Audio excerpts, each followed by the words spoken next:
Hello everyone, welcome to our channel. Myself Piyush Chopra. आज हम discuss करेंगे ब्रीदिंग मैकेनिज्म। तो ब्रीदिंग मैकेनिज्म से पहले बात करते हैं ब्रीदिंग के बारे में। एक्चुअली ब्रीदिंग है क्या?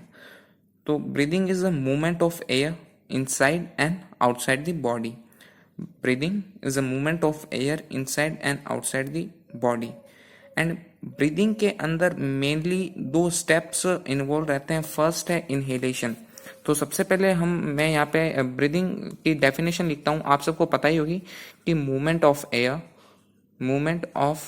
एयर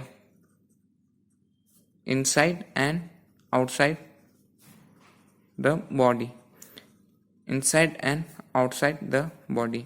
एंड जो मेनली जो ब्रीदिंग मैकेनिज्म है उसमें दो स्टेप्स इन्वॉल्व रहते हैं। वो फर्स्ट स्टेप्स है, उन्हें हम कहते हैं इनहेलेशन। जो फर्स्ट स्टेप है उसे हम कहते हैं इनहेलेशन, जिसे हम बोलते हैं इंस्पिरेशन। इंस्पिरेशन यानी एयर का अंदर आना, जिसे हम क्या कहते हैं? इंस्पिरेशन। जो सेकंड स्टेप है वो है एक्सेलेशन। एक्सेलेशन जिसमें एयर का रिलीज आउट होना, बाहर एयर का रिलीज आउट होना, उसे हम क्या कहते हैं? Expiration. Inhalation means movement of air from outer environment to the lungs. Inhalation means movement of air from outer environment to lungs, यानी एयर कहाँ से कहाँ आता है? आउटर एनवायरमेंट से लंग्स के अंदर एयर की जो एंट्री होती है उसे हम कहते हैं इनहेलेशन या फिर इंस्पिरेशन। एक्सेलेशन की जब हम बात करें तो acceleration means movement of air from thoracic cavity और लंग्स टू आउटर एनवायरमेंट, यानी एयर का फ्लो कहां से कहां तक होता है? लंग से आउटर एनवायरमेंट। तो कहां जाती है गैसेस? लंग से आउटर एनवायरमेंट में रिलीज आउट होती है। जो इनहेलेशन की प्रोसेस है वो कैसी प्रोसेस है? वो है एक्टिव प्रोसेस। जो इंस्पिरेशन या जिसे हम बात कर रहे हैं इनहेलेशन की प्रोसेस, तो वो एक्टिव प्रोसेस है जिसमें एनर्जी की रिक्वायरमेंट होती है। उसे हम एक्टिव प्रोसेस बोलते हैं। जो एक्सेलेशन की प्रोसेस है, जो एक्सपायरेशन की प्रोसेस है, वो कैसी प्रोसेस है? वो पैसिव प्रोसेस है। पैसिव प्रोसेस ऐसी प्रोसेस जिनमें एनर्जी की रिक्वायरमेंट नहीं होती, उसे हम कहते हैं पैसिव प्रोसेस। सबसे पहले हम बात करते हैं इनहेलेशन की। जो फर्स्ट स्टेप है उसके बारे में हम बात करते हैं, तो वो है इनहेलेशन। तो यहां पे हम नॉर्मल इनहेलेशन की बात करते हैं। जो फोर्सफुल एक्सपायरेशन है या फिर फोर्सफुल इंस्पिरेशन है उसके बारे में हम बात नहीं कर रहे। हम नॉर्मल इनहेलेशन और नॉर्मल एक्सेलेशन की बात करते हैं। तो जो इनहेलेशन की प्रोसेस है, जो नॉर्मल इनहेलेशन की प्रोसेस है, उसमें दो मसल्स इन्वॉल्व रहती है। Two muscles are involved in inhalation process. दो मसल्स इन्वॉल्व रहती है। उन मसल्स के जो फर्स्ट मसल है उसको हम कहते हैं डायफ्राम। जो फर्स्ट मसल इन्वॉल्व रहती है इनहेलेशन प्रोसेस में, जो फर्स्ट मसल है डायफ्राम। एंड जो सेकंड जो मसल है उसे हम कहते हैं एक्सटर्नल इंटरकोस्टल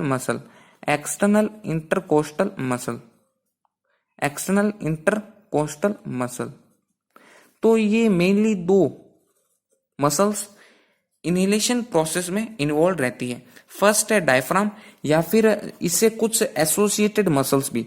फर्स्ट है डायफ्राम एंड डायफ्राम से जुड़े कुछ एसोसिएटेड मसल्स, एंड सेकंड है एक्सटर्नल इंटरकोस्टल मसल। ये दो मसल्स हैं जो इनहेलेशन की प्रोसेस में इन्वॉल्व रहते हैं। सबसे पहले हम दोनों मसल के बारे में बात करेंगे, देन हम इनहेलेशन की प्रोसेस में बात करते हैं। तो सबसे पहले हम इन दो मसल को समझते हैं। फर्स्ट हम बात करते हैं डायफ्राम के बारे में कि एक्चुअली डायफ्राम कहाँ पे प्रेजेंट रहता है एंड क्या काम करता है। तो डायफ्राम को समझने से पहले मैं यहाँ पे एक डायग्राम बनाना चाहता हूँ जिससे आपको क्लियर इंडिकेट हो जाएगा। तो मैं यहाँ पे डायग्राम बनाने जा रहा हूँ।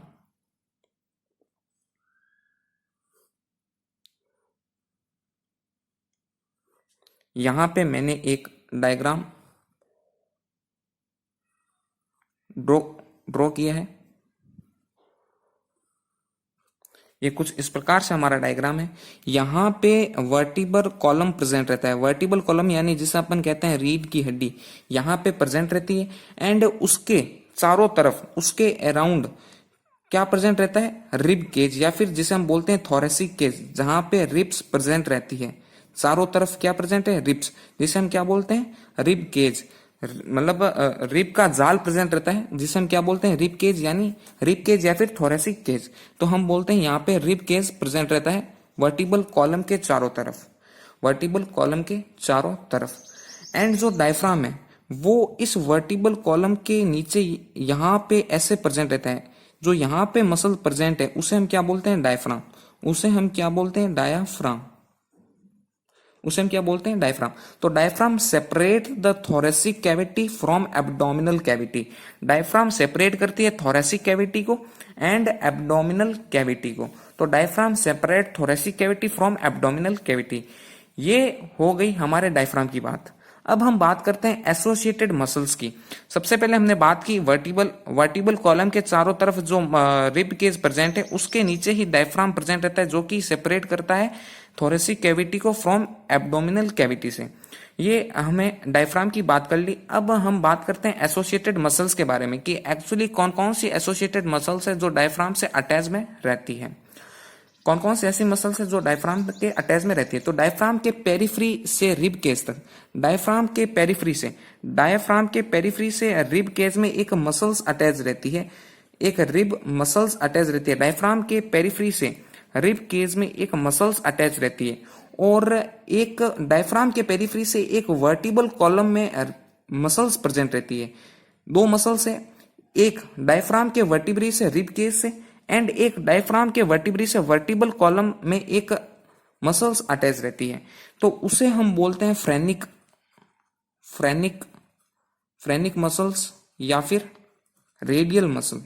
क्या बोलते हैं? फ्रेनिक मसल्स या फिर रेडियल मसल। ऐसी मसल्स जो डायफ्राम के पेरिफ्री से रिब केज से अटैच हुई रहती है मसल्स, और जो डायफ्राम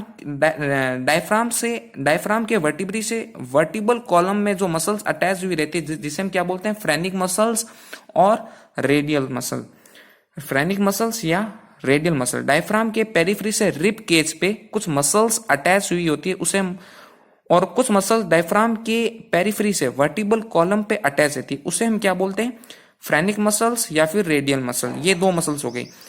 ऐसी मसल्स जो डायफ्राम के पेरिफ्री साइड से रिब केज में और डायफ्राम के पेरिफ्री साइड से वर्टिबल कॉलम में मसल्स अटैच हुई रहती है, जिसे हम बोलते हैं फ्रेनिक मसल्स या फिर रेडियल मसल्स। अब हमने फर्स्ट जो मसल्स है डायफ्राम और एसोसिएटेड मसल्स के बारे में हमने बात कर ली, एंड वो कहाँ पे प्रेजेंट रहती है इसके बारे में हमने बात कर ली। अब हम बात करने जा रहे हैं जो सेकंड मसल्स है। जो सेकंड मसल है वो है एक्सटर्नल इंटरकोस्टल मसल। जो सेकंड मसल है उसे हम कहते हैं एक्सटर्नल इंटरकोस्टल मसल। अब हम बात करेंगे एक्चुअली ये कहाँ पे प्रेजेंट रहती है। तो जब हम बात करें कि एक्चुअली ये कहाँ पे प्रेजेंट रहती है, तो इससे भी हम डायग्राम के थ्रू ही समझेंगे। तो जो सेकंड जो मसल्स है उसे हम कहते हैं external intercostal muscle. External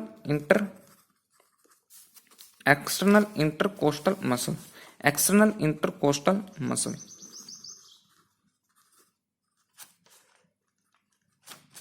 external intercostal muscle. तो इससे भी हम डायग्राम के थ्रू समझते हैं। तो मैं यहाँ पे डायग्राम बनाने जा रहा हूं। तो ये डायग्राम कुछ इस प्रकार से है।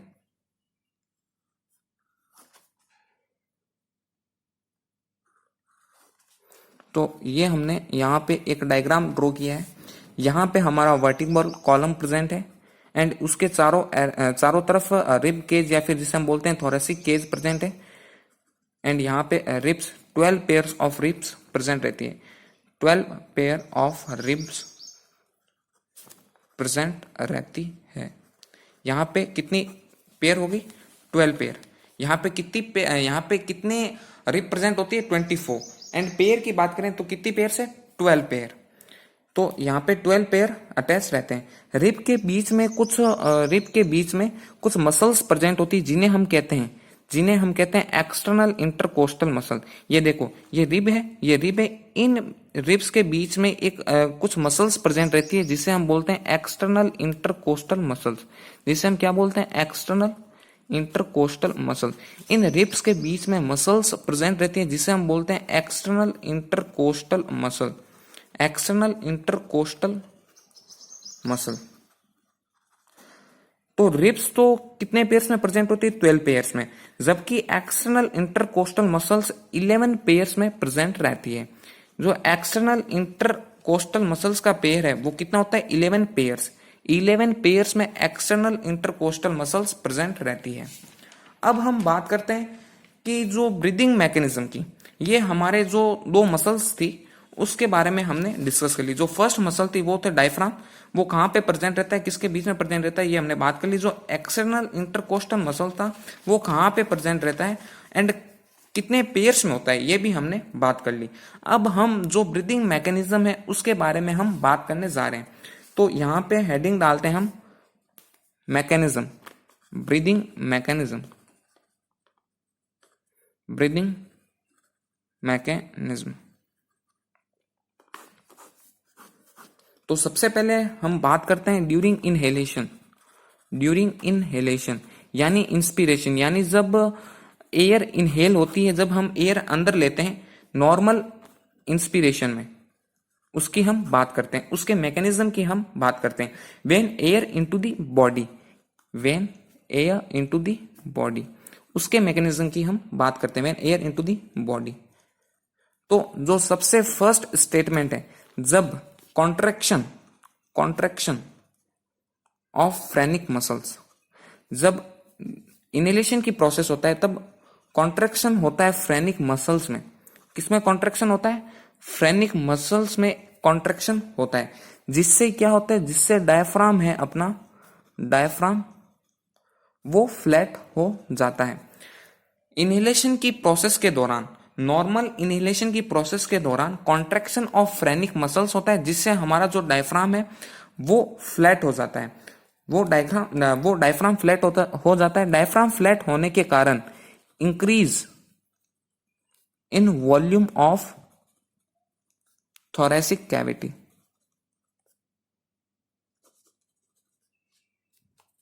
Thoracic cavity. अब इससे ये जो प्रोसेस हो रही है इसे हम डायग्रामेटिक व्यू से हम समझने की कोशिश करते हैं। जब भी इंस्पिरेशन या फिर इनहेलेशन की प्रोसेस होती है तब contraction, contraction of phrenic muscles होता है एंड जिससे डायफ्राम फ्लैट हो जाता है and increase in volume of thoracic cavity, increase in volume of thoracic cavity, thoracic cavity का जो वॉल्यूम है वो इंक्रीज हो जाता है। तो मैंने अभी कहा यहाँ पे क्या होता है, कॉन्ट्रैक्शन होता है किसके, कॉन्ट्रैक्शन होता है किसमें, कॉन्ट्रैक्शन होता है फ्रेनिक मसल्स में। तो यहाँ पे मैंने आपको कहा कि यहाँ पे जो वर्टिबल कॉलम है वो प्रेजेंट रहता है एंड वर्टिबल कॉलम्स के नीचे, वर्टिबल कॉलम्स के नीचे डायफ्राम प्रेजेंट रहता है एंड डायफ्राम प्रेजेंट रहता है। तो ये हो गई हमारा रिब केज, ये है, ये हो गई हमारा रिब केज, ये हो गई वर्टिबल कॉलम। तो मैंने आपको कहा कि डायफ्राम के पेरिफ्री से मसल्स अटैच होती है रिब केज से एंड डायफ्राम के वर्टिब्री से ही मसल्स अटैच होती है वर्टिब्री कॉलम से। उसे हम क्या कहते हैं, उसे हम कहते हैं फ्रेनिक मसल्स, उसे हम कहते हैं फ्रेनिक मसल या फिर रेडियल मसल या फिर रेडियल मसल। तो जब भी फ्रेनिक मसल्स और जब भी फ्रेनिक मसल्स कॉन्ट्रैक्ट होते हैं, जब भी फ्रेनिक मसल्स स्ट्रेच होते हैं तब, जब भी स्ट्रेच होते हैं phrenic muscles, stretch the phrenic muscles, it stretch the phrenic muscles. तो जो हमारा ये डायफ्राम है ये कैसा हो जाएगा, ये फ्लैट हो जाएगा। ये आपस में कॉन्ट्रैक्ट करेंगे, ये आपस में कॉन्ट्रैक्ट करेंगे तो हमारा डायफ्राम कैसा हो जाएगा, फ्लैट हो जाएगा। तो डायफ्राम कैसा हो जाएगा, फ्लैट हो जाएगा। जो डोम शेप डायफ्राम है, डायफ्राम की जो मेनली स्ट्रक्चर है वो कैसी होती है, वो होती है डोम शेप। डोम शेप जो डायफ्राम है वो कैसा हो जाएगा, वो फ्लैट हो जाएगा। फ्लैट होने के कारण जो थोरेसिक कैविटी का जो वॉल्यूम है, increase the volume of thoracic cavity, जो थोरेसिक कैविटी का जो वॉल्यूम है वो कैसा हो जाएगा, वो इंक्रीज हो जाएगा, थोरेसिक कैविटी। जो भी ये डायफ्राम है, जो ये जो स्ट्रेच रिसेप्टर्स है, जो भी ये फ्रेनिक मसल्स हैं, फ्रेनिक मसल्स, ये जो रेडियल मसल्स हैं, ये आपस में स्ट्रेच हो जाते हैं, जिससे ये जो डोम शेप डायफ्राम है वो फ्लैट हो जाता है एंड जो थोरेसिक कैविटी का जो वॉल्यूम है वो इंक्रीज हो जाता है। तो ये हमने इनहेलेशन की जो मैकेनिज्म थी वो हमने समझने की कोशिश की। ये तो हो गई फर्स्ट मसल के दौरान, जो फ्रेनिक मसल्स है वो स्ट्रेच हो जाते हैं, इसके दौरान जो डायफ्राम है वो कैसा हो जाएगा, फ्लैट हो जाएगा एंड फ्लैट होने के कारण जो वॉल्यूम है थोरेसिक कैविटी का वो लार्ज हो जाएगा, जो वॉल्यूम है वो इंक्रीज हो जाएगा। ये हो गई जो फर्स्ट मसल के दौरान, डायफ्राम के दौरान। एंड हम लोगों ने सेकंड मसल की भी बात की थी। सेकंड मसल था external internal coastal muscle, external intercostal muscle, external intercostal muscle. ये तो हमने फर्स्ट जो मसल थी डायफ्राम के कारण इनहेलेशन में क्या मैकेनिज्म हो रही है ये हमने समझा। डायफ्राम के कारण इनहेलेशन के प्रोसेस में कौन कौन सी स्टेटमेंट हो रहे हैं, कौन कौन से चीजें हो रही है वो हमने समझा। अब जो सेकंड मसल थी एक्सटर्नल इंटरकोस्टल मसल्स, इसके दौरान थोरेसिक कैविटी के अंदर क्या क्या चेंजेस होते हैं ये हम देखने जा रहे हैं। तो एक्सटर्नल इंटरकोस्टल मसल्स इनहेलेशन के दौरान ये भी क्या हो जाते हैं, कॉन्ट्रैक्ट हो जाते हैं। जो रिब्स के अंदर, जो रिब के अंदर जो बीच में स्पेस प्रेजेंट है, यहाँ पे एक्सटर्नल इंटरकोस्टल मसल्स प्रेजेंट होते हैं, तो इनहेलेशन के दौरान ये भी कॉन्ट्रैक्ट हो जाते हैं। ये कॉन्ट्रैक्ट होने के कारण जो एक्सटर्नल इंटरकोस्टल मसल्स है, कॉन्ट्रैक्ट होने के कारण जो रिब्स है, जो रिब केज है, rib cage to move upward, ये ऊपर की तरफ एंड आउटवर्ड मूव करने लग जाते हैं रिब केज। ये जो एक्सटर्नल इंटरकोस्टल मसल्स हैं, ये भी कॉन्ट्रैक्ट होते हैं ड्यूरिंग इनहेलेशन प्रोसेस। ये कॉन्ट्रैक्ट होते हैं, ये जब इनके बीच में, रिब्स के बीच में जो ये स्पेस प्रेजेंट है, यहाँ पे मसल्स प्रेजेंट रहते हैं, इन्हें हम बोलते हैं एक्सटर्नल इंटरकोस्टल मसल। तो एक्सटर्नल इंटरकोस्टल मसल जब आपस में कॉन्ट्रैक्ट होंगे तो ये जो रिब केज है, ये मूव होता है अपवर्ड की तरफ, अपवर्ड एंड आउटवर्ड, ऊपर की तरफ एंड बाहर की तरफ। ये जो रिब केज है वो कैसा कॉन्ट्रैक्ट करता है, ऊपर की तरफ एंड बाहर की तरफ। तो rib cage to move upward and outward. इसके कारण जो वॉल्यूम है थोरेसिक कैविटी का वो भी कैसा हो जाएगा, इंक्रीज हो जाएगा। तो ये हो गई हमारे ड्यूरिंग इनहेलेशन की प्रोसेस। इनहेलेशन प्रोसेस के दौरान when air enter into the body, तो इसके दौरान जो दो मसल्स थी, diaphragm and external intercostal muscle, इसके दौरान थोरेसिक कैविटी के अंदर क्या क्या चेंजेस आते हैं ये हमने देखा। फर्स्ट था फ्रेनिक मसल्स, तो ये जब स्ट्रेच होंगे तो जो हमारा डायफ्राम है वो फ्लैट हो जाएगा एंड फ्लैट होने के कारण increase the volume of thoracic cavity. And जो इनहेलेशन के कारण एक्सटर्नल इंटरकोस्टल मसल भी कॉन्ट्रैक्ट हो जाता है। ये कॉन्ट्रैक्ट होने के कारण जो रिब केज है वो मूव अपवर्ड एंड आउटवर्ड, बाहर की तरफ एंड ऊपर की तरफ मूव करता है, जिससे वॉल्यूम ऑफ थोरेसिक कैविटी या फिर जो वॉल्यूम है लंग्स का वो भी इंक्रीज हो जाता है। तो ये हमने बात करी प्रोसेस ऑफ इनहेलेशन की। अब जब हम अल्टीमेट रिजल्ट देखते हैं कि अल्टीमेट रिजल्ट क्या रहा ड्यूरिंग इनहेलेशन के दौरान, तो अल्टीमेट रिजल्ट रहा ड्यूरिंग इनहेलेशन के कारण तो दोनों ही मसल्स कॉन्ट्रैक्ट होती है, कॉन्ट्रैक्ट होती है। Pressure with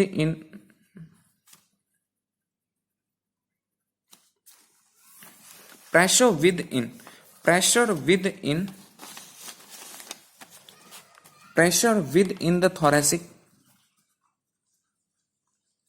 cavity decreases. Thoracic cavity के अंदर प्रेशर कैसा हो जाएगा, डिक्रीज हो जाएगा।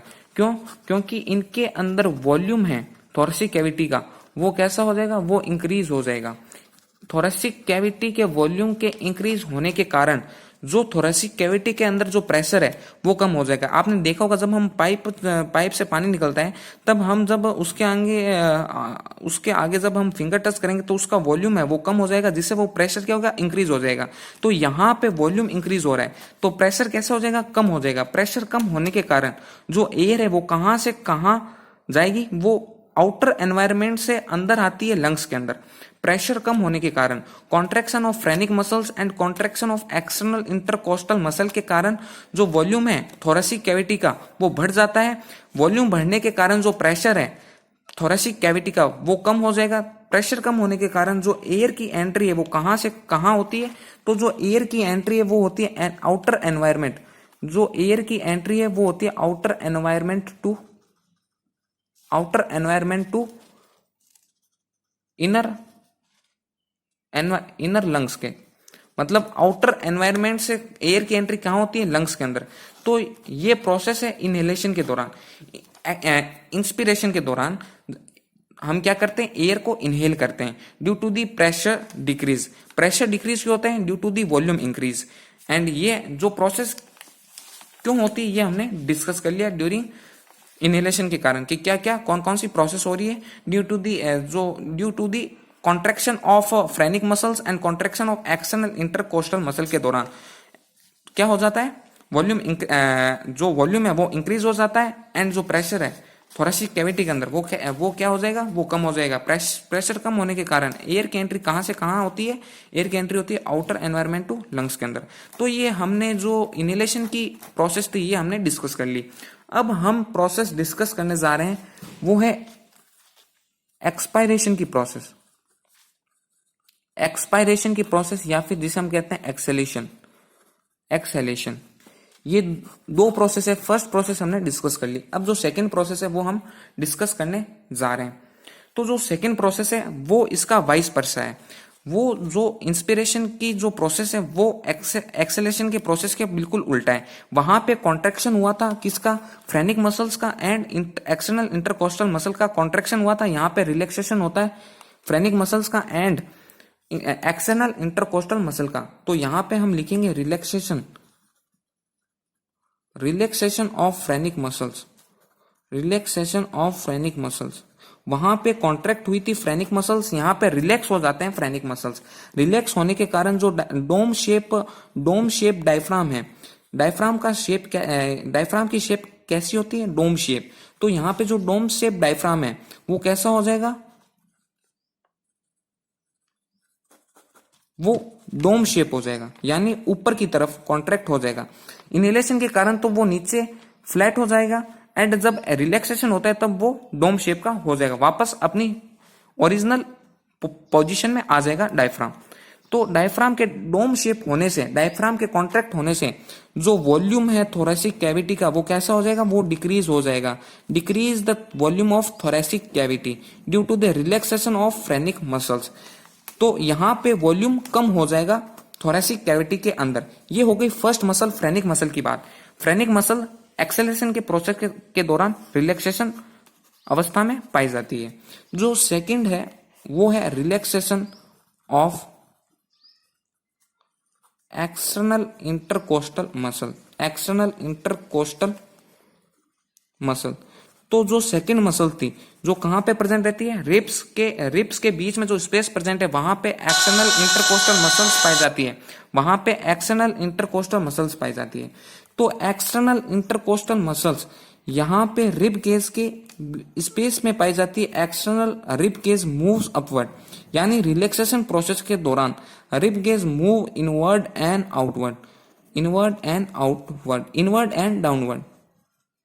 And downward. इंस्पिरेशन प्रोसेस के दौरान जो रिब थी वो कैसे मूव करती थी, वो मूव करती थी अपवर्ड एंड आउटवर्ड। तो ये हमारा जो एक्सेलेशन की प्रोसेस है उसमें जो रिब है वो मूव करती है इनवर्ड एंड डाउनवर्ड, अंदर की तरफ एंड नीचे की तरफ मूव करती है, जिससे जो वॉल्यूम है किसका, थोरेसिक कैविटी का, वो कैसा हो जाएगा, जिससे जो वॉल्यूम है थोरेसिक कैविटी का वो कैसा हो जाएगा, वो कम हो जाएगा। वॉल्यूम कम होने के कारण प्रेशर है वो कैसा हो जाएगा, थोरेसिक कैविटी का इंक्रीज हो जाएगा। जो प्रेशर है जो थोरेसिक कैविटी का वो इंक्रीज हो जाएगा। ये हमारा हो गई एक्सेलेशन की प्रोसेस।